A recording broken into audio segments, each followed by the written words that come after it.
What's going on with you guys? I'm back with a new video. If you've looked at the comment section on any of my videos ever, the number one thing people are always asking me to do is break down how I make my loops slash melodies slash samples, whatever you want to call them. So that's exactly what I'm going to be doing in this video. So before we get into everything, if you guys have not already, make sure y'all go follow me on Instagram and Twitter at Kyle Stemberger. Also, after you watch this video, if you want to see a lot more stuff like this, make sure you do leave a like. If you guys can get this video to 1,000 likes, then I'm probably gonna make a whole series out of this and just show y'all my entire process when it comes to making samples and melodies.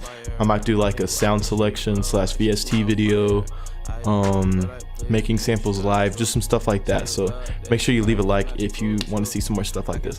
Also, if you're new here, make sure you subscribe so you don't miss any of my future uploads. With all that being said, let's get into this video. All right, so here's a project of a loop I recently made. I'm just gonna go through the whole thing and show y'all my entire process. So the first thing I started with was a piano.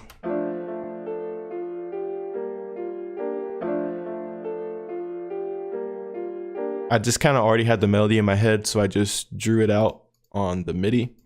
So this piano came from Philharmonic 2. It's the Steinway piano.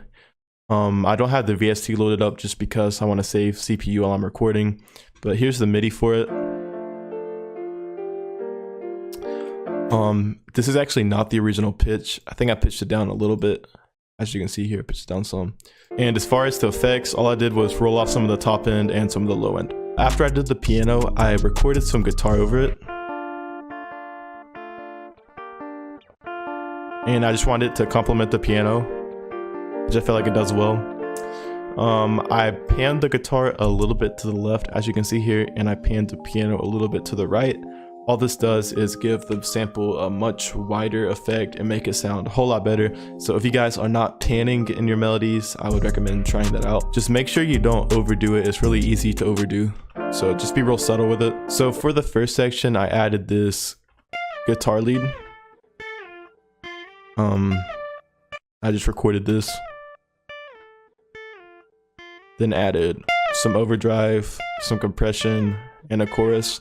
The overdrive is just to add some grit. The compressor makes the signal a lot more sustained and consistent. And the chorus, I just love putting it on guitars. I think it sounds really cool. And that's pretty much it for the first section. I also added this little, very subtle guitar part just to fill in some spaces. So this is the first section.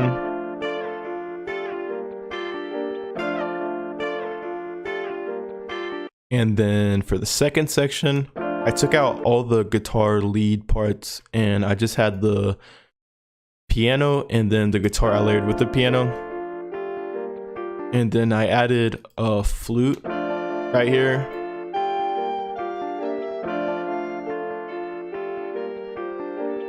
So the flute came from Contact. It's one of the Embertone libraries. I can't remember which one, but if you guys want some really good flute sounds, Embertone is the way to go. So here's the pattern.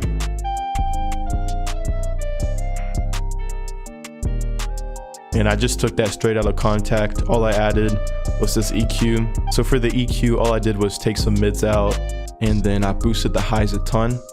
And basically it took it from this to this. Sounds so much better. And yeah, I just layered that with these two sounds. And then I had this part come back in. You can't really hear it. And then lastly, for the very last section, I just had only the piano and guitar and this little weird lead part playing. So after I did all of this, that's all the effects I added. I recorded all of this into Edison and then dragged it back onto the timeline, into this. And then I normalized it to make it louder. And then I pitched it down some. And for the effects, I added a GHZ Lossy. If you watch my other videos, you know about this. Basically all this does is kind of give it a lower quality effect to make it sound older. I didn't add a whole lot of it because I didn't think I needed it, but here's my settings. And then after that, I added a GHZ wow control. If you didn't know, GHZ stands for Good Hertz. They make some awesome plugins, probably my favorite FX plugins. If you don't have them, I would recommend going and buying them. They're really awesome plugins. Just a little bit of detune, a little bit of stereo. That's about it. And then I added a can opener GHZ. This is an awesome plugin. I don't even think I used anything from it. Yeah, I was just seeing how it would sound if I flipped the left and right. But yeah, this is a really cool VST. Basically, it makes your headphones sound pretty much like speakers. It's hard to explain, you just kind of gotta experience for yourself, but it's really dope. After this, all I did was just export this as a wave, and then I was done with the sample. So here's a little flip I made of the sample. I pitched it down a lot, and I just had this part playing in the intro. Then I had the flute part come in.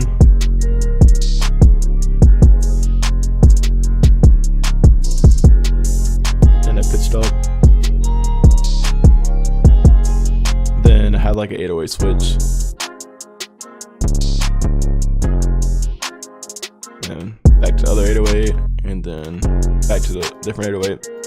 And then I just repeated that a couple of times. So yeah, that's pretty much it for the video. Hope you guys learned something new. If you have any more suggestions, questions, ideas, anything, just comment that below. I read all the comments and I try and get back to as many as I can. I really want to start doing a lot more tutorials like this one, so let me know what you guys want to see from me. And like I said, if you want to see me make a lot more videos like this one, be sure to leave a like. Be sure to subscribe if you guys haven't already so you don't miss any of my future videos. And that's about it for this video.